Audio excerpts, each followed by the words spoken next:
Bismillahirrahmanirrahim. Assalamualaikum warahmatullahi wabarakatuh. Dikisahkan pada zaman Nabi Isa alaihissalam, banyak kaumnya yang ingkar.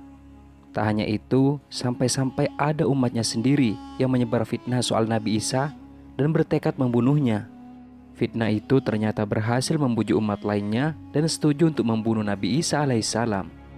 Namun Allah subhanahu wa ta'ala menyelamatkannya dan diambil dari bumi.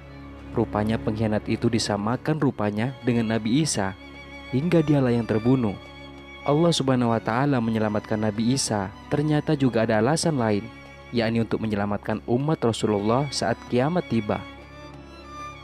Berdasarkan hadis dengan sanad yang sahih, dijelaskan bahwa nanti pada hari kiamat atau akhir zaman akan muncul sosok Dajjal yang jahat dan akan dibunuh oleh Nabi Isa alaihissalam.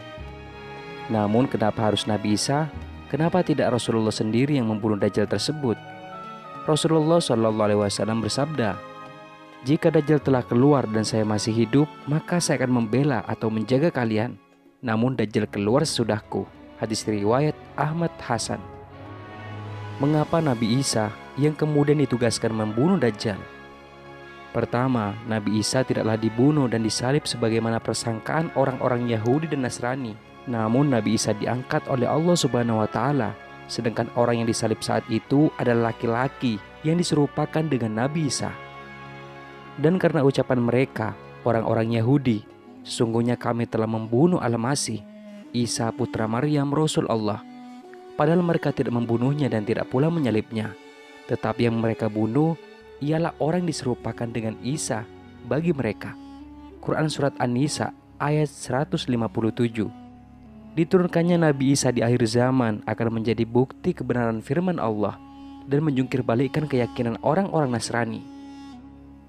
Kedua, ketika peristiwa kiamat terjadi, Romawi atau Nasrani adalah bangsa mayoritas. Allah hendak menunjukkan kedustaan dan kepalsuan apa yang mereka adakan atas nama Allah terhadap Isa bin Maryam yang mereka nyatakan sebagai penebus dosa dan anak Allah. Selain itu, Nabi Isa juga akan mematahkan salib dan membunuh babi.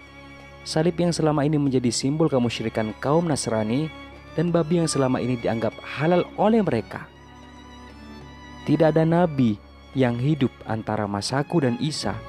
Sungguh kelak ia akan turun. Jika kalian melihatnya maka kenalilah. Ia adalah seorang laki-laki yang sedang, tidak tinggi dan tidak terlalu pendek. Berkulit merah keputih-putihan, beliau memakai di antara dua kain berwarna sedikit kuning. Seakan rambut kepala beliau menetes meski tidak basah. Beliau akan memerangi manusia hingga mereka masuk ke dalam Islam. Beliau akan menghancurkan salib, membunuh babi, dan menghapus jizyah. Hadis riwayat Abu Daud, sahih. Ketiga, Allah hendak menunjukkan kepada orang-orang yang mengada-adakan agama dan keyakinan Trinitas bahwa hanya Islamlah yang diridhoi Allah, sehingga Allah menurunkan nabi yang mereka anggap Tuhan untuk memperkuat bahwa hanya Islamlah agama yang benar, sebagaimana hadis yang tadi. Keempat, turunnya Nabi Isa ke bumi adalah menandakan bahwa ajalnya sudah dekat dan akan dikuburkan di bumi. Karena makhluk yang tercipta dari tanah akan kembali ke tanah. Kelima, sebagai bentuk penghormatan bahwa Rasulullah lebih mulia dibanding dirinya. Bahkan Nabi Isa pernah berkata kepada para umatnya bahwa akan datang seorang Rasul sesudahnya. Dalam Al-Quran perkataan Nabi Isa itu terdapat dalam surat Asy-Syaff ayat 6. Dan ingatlah ketika Isa ibnu Maryam berkata, "Hai Bani Israel, sesungguhnya aku adalah utusan Allah kepadamu yang membenarkan kitab sebelumku, yaitu Taurat, dan memberi kabar gembira dengan datangnya seorang Rasul yang akan datang sesudahku, yang namanya Ahmad atau Muhammad." Beliau, Nabi Isa, turun ke bumi bukan untuk membawa agama baru atau menyebarkan agama Nasrani di zamannya, tapi menyebarkan agama yang diridhoi Allah subhanahu wa ta'ala yang disebarkan oleh Rasulullah, yakni agama Islam. Karena Islamlah agama terakhir dan tiada nabi setelah Muhammad SAW.